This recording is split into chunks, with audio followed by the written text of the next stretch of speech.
Hello दोस्तों, आज हम कक्षा 9 के अध्याय 3 के निर्देशांक ज्यामिति के परिचय को करने वाले हैं। तो आज हम इसका इंट्रोडक्शन पार्ट करेंगे। तो दोस्तों, सबसे पहले जान लेते हैं कि है क्या निर्देशांक ज्यामिति। ठीक है, निर्देशांक ज्यामिति है क्या। अब मैं आपको एक तल दे रहा हूँ। ठीक है, इतना आपका एक तल है आपके पास मान लीजिए, और यहाँ एक बिंदु है। ठीक है, तो आप इसे कैसे पता करेंगे कि ये बिंदु कहाँ पर स्थित है। इस तल पर बिंदु कहाँ पर स्थित है, आप इसे कैसे पता करेंगे। ठीक है, और अगर मैं आपको यहाँ से बता दूँ कि यहाँ से ये छोटे वाले कॉर्नर से कितना है, 9 सेंटीमीटर है, और यहाँ से 5 सेंटीमीटर है। तो आप बता देंगे कि छोटे वाले कॉर्नर से कितना है, 9 सेंटीमीटर है, और बड़े वाले कॉर्नर से 5 सेंटीमीटर है।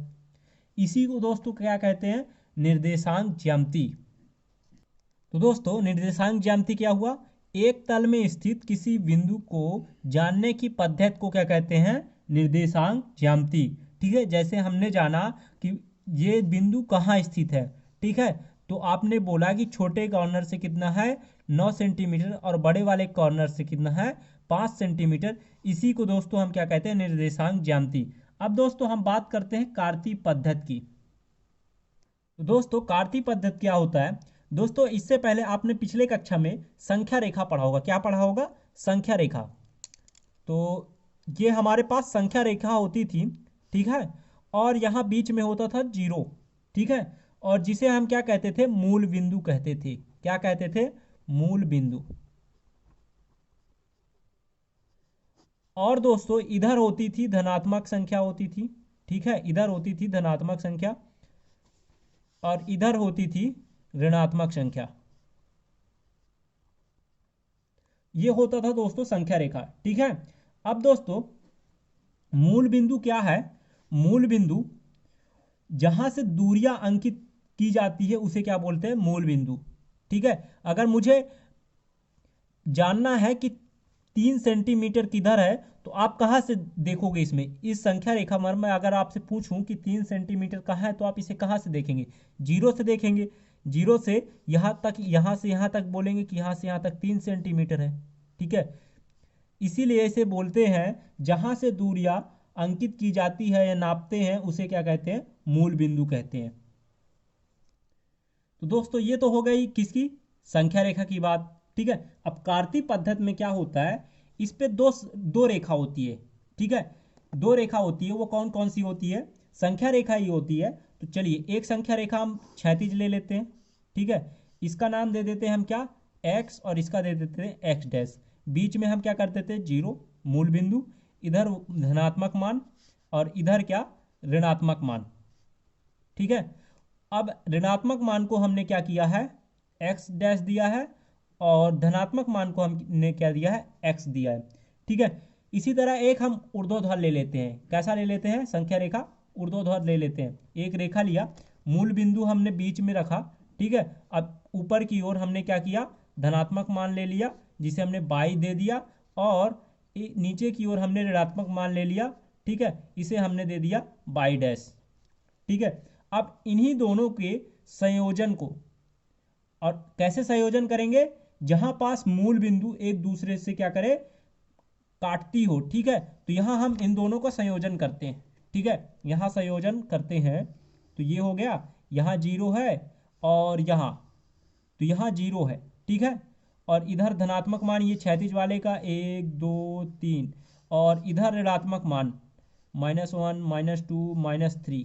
ठीक है, इधर 1 2 3, इधर -1 -2 -3, और यहाँ एरो लगाना आवश्यक है, क्योंकि ये क्या है, रेखा है। ठीक है, जिसका अंत ना हो।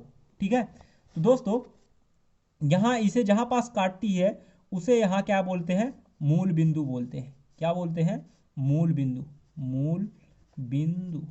इसे हम ओ से दर्शाते हैं। किससे दर्शाते हैं, ओ से दर्शाते हैं, और इसे इंग्लिश में ओरिजिन कहते हैं। ठीक है, इसे इंग्लिश में ओरिजिन कहते हैं। अब दोस्तों, इन्हीं संयोजन को क्या बोलते हैं, कार्तीय पद्धति। ठीक है, इन्हीं संयोजन को हम क्या बोलते हैं, कार्तीय पद्धति। दोस्तों, अब ये क्या है, एक्स है, और ये क्या है, एक्स डैश है। ये क्या है, बाई है, और ये है क्या, बाई डैश। बस इन्हीं दोनों को हमने संयोजन कर दिया है। ठीक है, अब दोस्तों, इसे हम बोलते हैं एक्स रेखा को हम क्या बोलते हैं, एक्स अक्ष बोलते हैं। क्या बोलते हैं, एक्स अक्ष बोलते हैं। और बाई रेखा को हम क्या बोलते हैं, बाई अक्ष बोलते हैं। ठीक है। अब दोस्तों जब इन दोनों का हमने संयोजन किया तो ये तल को कितने भागों में बांटी, कितने भागों में बांटा। ठीक है। तो आप यहां देख रहे होंगे कि ये तल को कितने भागों में, 4 भागों में बांटा। एक भाग ये, दूसरा भाग ये, तीसरा भाग ये, चौथा भाग ये। और जब 4 भागों में तल को बांटा, इसी कारण इसे हमने क्या कह दिया, चतुर्थांश। ठीक है। क्या बोल दिया, चतुर्थांश। तो ये हो जाएगा पहला चतुर्थांश, फर्स्ट चतुर्थांश। ठीक है। और ये हो जाएगा सेकंड चतुर्थांश। और ये हो जाएगा थर्ड चतुर्थांश। और ये हो जाएगा फोर्थ चतुर्थांश। दोस्तों इसके नाम लिखने में गलती नहीं करना, इसे हम एंटी क्लॉकवाइज ही दर्शाते हैं। ठीक है, घड़ी के उल्टा। ठीक है। तो ये हो गया पहला, ये हो गया दूसरा, ये हो गया तीसरा, ये हो गया चौथा। ठीक है। ये 4 चतुर्थांश हो गए। इसी को दोस्तों क्या बोलते हैं, इन्हीं तलों को क्या बोलते हैं दोस्तों, कार्तीय तल। ठीक है। इसी तल को, इसी तल को कार्तीय तल या क्या बोलते हैं दोस्तों, निर्देशांक तल, निर्देशांक तल। या दोस्तों या एक्स बाई तल बोलते हैं, एक्स बाई तल। ठीक है, एक्स बाई तल कहते हैं। और दोस्तों इन्हीं अक्ष को निर्देशांक अक्ष भी कहते हैं। ठीक है। अब दोस्तों बात कर लेते हैं निर्देशांक बिंदु के बारे में। तो दोस्तों जो हमारा अक्ष होता है, एक्स वाई अक्ष होता है। अब ये हमारा जो है एक्स वाई अक्ष किसे कहते हैं, इसे कहते हैं एक्स वाई अक्ष, कार्तीय तल को। ठीक है। तो दोस्तों ये एक्स वाई अक्ष है, यहाँ होता है 0 या ओ। ठीक है। और इधर होता है धनात्मक 1 2 3, और इधर होता है ऋणात्मक मान 1 -2। ठीक है। और दोस्तों ये एक्स होता है और ये एक्स डैश होता है, ये बाई होता है, ये बाई डैश होता है। ठीक है। इसे बोलते हैं एक्स अक्ष। ठीक है। और इसे बोलते हैं बाई अक्ष। ठीक है। अब दोस्तों अब ये बताइए, ये बिंदु है। ठीक है। ये बिंदु है, इसका निर्देशांक क्या होगा, इसका निर्देशांक क्या होगा, इसमें भी मैं दर्शा देता हूं, 1 ये 2। ठीक है। इधर -1 -2। इसका निर्देशांक क्या होगा इस बिंदु P का। और सबसे पहले दोस्तों एक बात जान लेना आवश्यक है कि हम बिंदु के निर्देशांक को लिखते कैसे हैं। लिखते समय हम सबसे पहले क्या लिखते हैं, x फिर y, x कॉमा y, ऐसे हम इसे कोष्टक में लिखते हैं। x को दोस्तों क्या बोलते हैं, भुज बोलते हैं, x को भुज बोलते हैं। और y को क्या बोलते हैं, कोटि बोलते हैं, कोटि बोलते हैं। ठीक है। और दोस्तों हम निर्देशांक कैसे लिखते हैं, x कॉमा बाई। ठीक है। हमेशा x कॉमा बाई ही लिखा जाएगा, ना कि y कॉमा x। ठीक है। थोड़ा सा आगे फिर मैं बताऊंगा क्या होगा। अभी हम बिंदु के निर्देशांक के बारे में बात करते हैं। इसमें ये बताइए कि बिंदु P का निर्देशांक क्या है, बिंदु P का निर्देशांक क्या है। यहां मान लीजिए यहां x है, सॉरी x नहीं m है। ठीक है, m ले लेते हैं और यहाँ n ले लेते हैं। तो अब बताइए बिंदु का निर्देशांक क्या है। ये किसके सामने है, ये बिंदु यहाँ से आप देखेंगे कि ये m के सामने है और ये n के सामने है। तो बिंदु का निर्देशांक क्या हुआ, m पहले क्या होगा, x वाला होगा, x का क्या है m, और फिर बाद में क्या होगा, n होगा। एक्स एम कॉमा एन होगा इसका निर्देशांक। ठीक है, ये क्या है, निर्देशांक बिंदु P का है। ठीक है, निर्देशांक P का। ठीक है। अब दोस्तों एक्स अक्ष से मैं अगर आपसे पूछूं तो बिंदु की दूरी क्या होगी, एक्स अक्ष से यहां से बिंदु की दूरी क्या होगी, यहां से आप इसे कैसे नापेंगे, इसे हम ऐसे नापेंगे, यहां इसकी दूरी क्या होगी, MP होगी। ठीक है, MP होगी। तो यहाँ x अक्ष से बिंदु की दूरी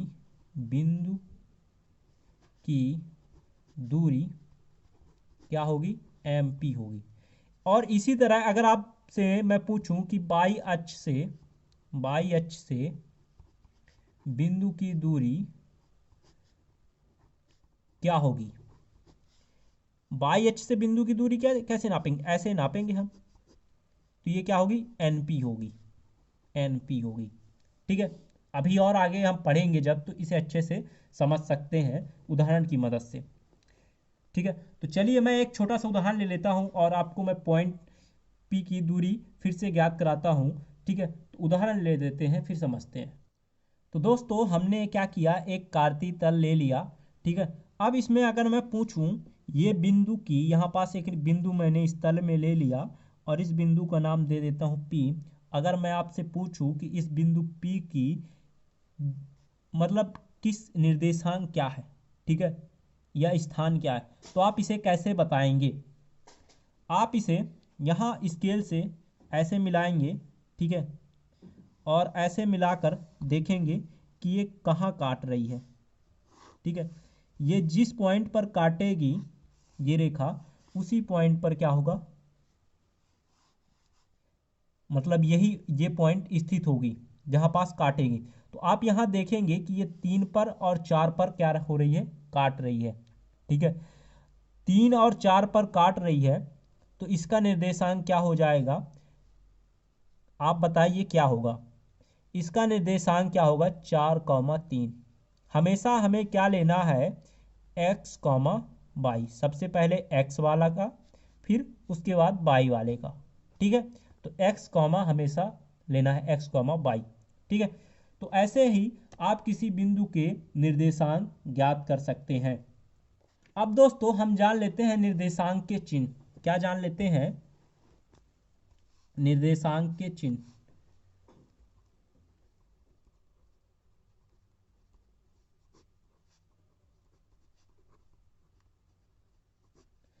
तो आपके पास कोई तल है, ठीक है, x अक्ष है या निर्देशांक अक्ष है। ठीक है, अब दोस्तों ये बताइए कि निर्देशांक के चिन्ह क्या होंगे? इस निर्देशांक का इस मतलब पहले चतुर्थांश का निर्देशांक क्या होगा? x, y होगा।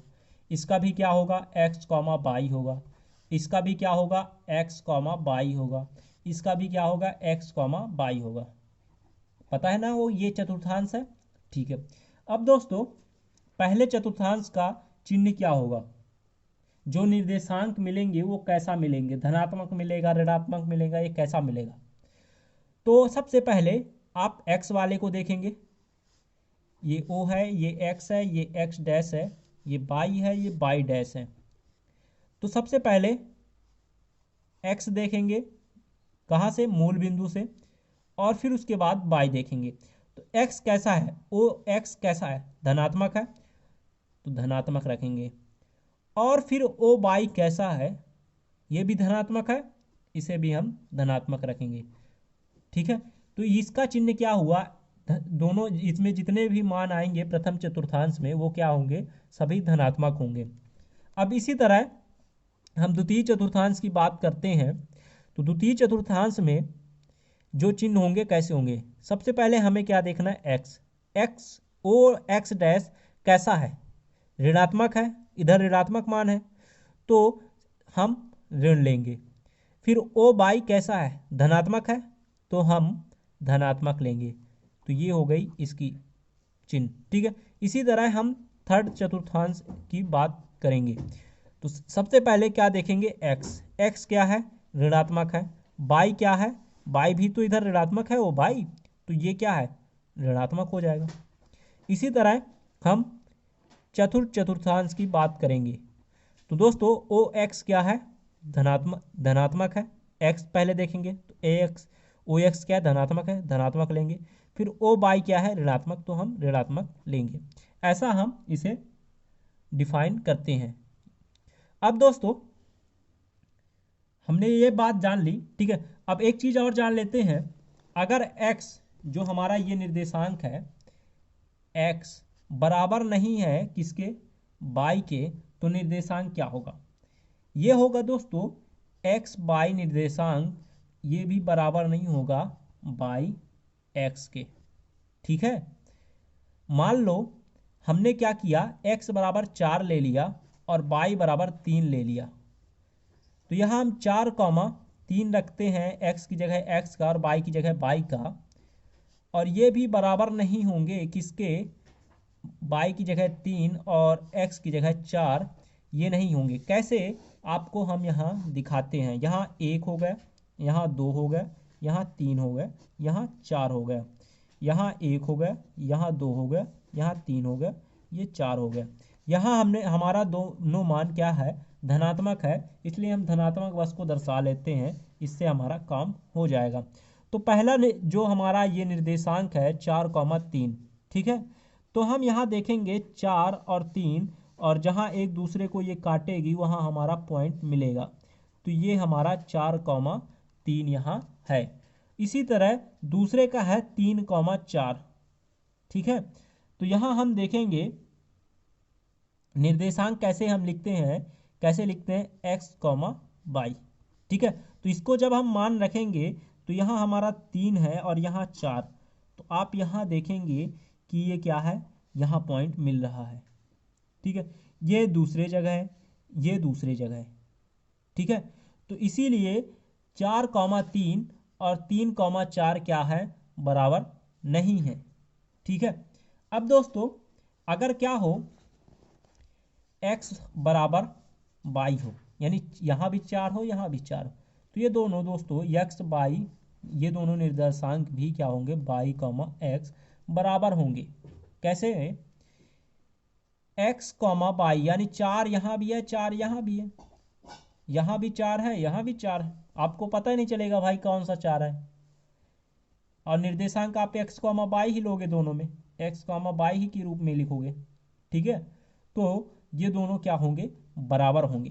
कब, जब x भी 4 हो और y भी 4 हो, मतलब दोनों भी बराबर हो, दोनों के मान। तो दोस्तों ये रहा कार्तीय सिस्टम का निर्देशांक ज्यामिति का परिचय। अगर वीडियो अच्छा लगा हो तो चैनल को सब्सक्राइब और वीडियो को लाइक करें, दोस्तों को शेयर करें।